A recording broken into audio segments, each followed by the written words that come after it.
Akhir bulan Juli kemarin, Cubot ngontak gue buat nge-review salah satu produk smartphone-nya. Buat kalian yang belum tahu atau masih asing dengan merek Cubot, mereka adalah perusahaan teknologi yang bikin produk-produk smartphone dan juga wearable device. Dan salah satu produk terbarunya adalah Cubot X50 yang gue review ini.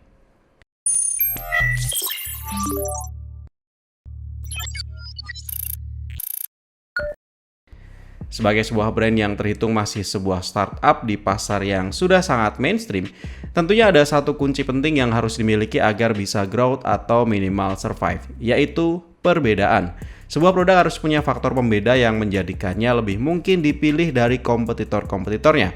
Faktor itu juga yang nampaknya udah disadari oleh Cubot saat mereka merilis dua HP tahan banting alias rajot smartphone mereka, yaitu King Kong 5 dan King Kong 7. Nah, saat mereka merilis si X50 ini, gue jadi bertanya-tanya, kenapa Cubot nekat masuk ke pasar yang udah mainstream, ke pasar smartphone yang menonjolkan desain dan estetika? Gimana enggak? Smartphone ini kalau misalkan kita lihat secara singkat aja, udah mempresentasikan HP-HP Android kelas menengah yang mainstream, kayak Oppo, Realme, Vivo, dan juga Redmi. Punya konsol, desain panel belakang yang reflektif dan juga dibuangnya port audio 3,5 mm udah cukup menggambarkan kalau HP ini memang mengincar pasar yang berbeda dari smartphone King Kong seriesnya Cubot.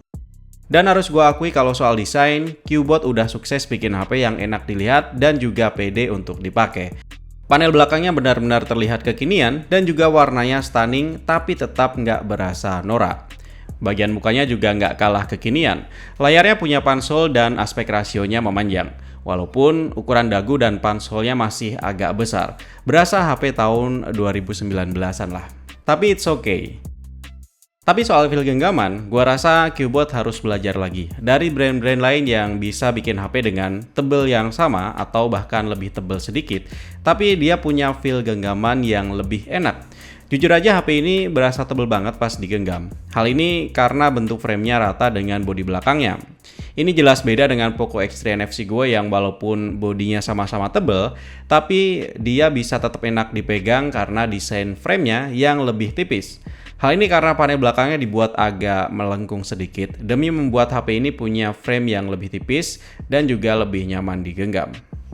Cubot X50 ini juga cukup unik menurut gua. Di saat banyak brand lain menempatkan sensor pemindai sidik jarinya di bagian power button, Cubot ini punya sensor pemindai sidik jari yang letaknya terpisah dari power button. Walaupun kadang jadi kagok, tapi gua akhirnya jadi lebih nyaman dengan desain seperti ini. Karena kalau misalkan kita nyalain layar, nggak perlu sampai unlock kunci layarnya. Cukup tekan tombol power di atasnya aja. Akurasi dan response times-nya juga oke banget. Cubot juga mendesain X50 ini dengan kamera paket komplit, mulai dari sensor 64 MP, wide angle, makro kamera, sampai sensor color filter ada di sini. Hasilnya cukup memuaskan, warnanya natural, tajamnya dapat, tapi sayangnya dynamic range-nya rada keteteran. Ini tentu aja nggak ideal buat foto-foto di kondisi gelap dan terang, dan juga cahaya backlit. Dan gue punya keluhan yang lain lagi, yaitu bidikan fokus di kamera ini cukup menyita waktu. Di saat HP-HP lain focusingnya cepat dan juga akurat, kamera di HP ini agak ngeselin. Kadang harus take foto beberapa kali buat dapetin fokus yang pas. Di bagian kamera selfie, dia pakai sensor kamera 32 megapiksel. Yap, ini gede banget buat ukuran kamera selfie. Harus gue akui hasilnya oke, warnanya natural, tajamnya dapet dan face detection-nya cukup cepat. Tapi untuk foto dengan masker harus kita fokusin secara manual dan itu kadang juga suka meleset. Satu hal yang nggak terlalu menarik tapi akhirnya jadi menarik juga di HP ini adalah dapur pacunya. Pilihan chipsetnya menurut gua nggak menarik karena umurnya udah lumayan. Helio P60 ini pertama kali dirilis awal tahun 2018 dan di tahun yang sama banyak diadopsi oleh HP-HP di kelas menengah. Kalau dipakai di tahun ini sebenarnya nggak ada masalah sih. Masih gesit, masih kompatibel juga dengan semua aplikasi, bahkan skor benchmark Antutunya juga termasuk lumayan.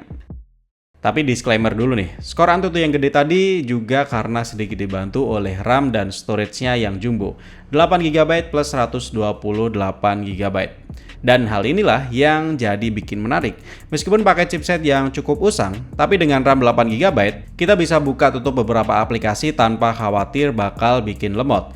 Dan dengan storage 128 GB, juga tentunya bisa dipakai buat install banyak aplikasi dan juga menyimpan lebih banyak file lagi.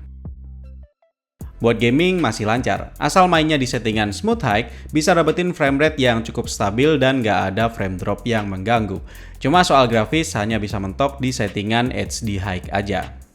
Baterai 4500 mAh-nya juga bisa ngasih waktu bermain game yang lumayan panjang. Buat main game hampir 3 jam, menghabiskan persentase baterai 33% aja.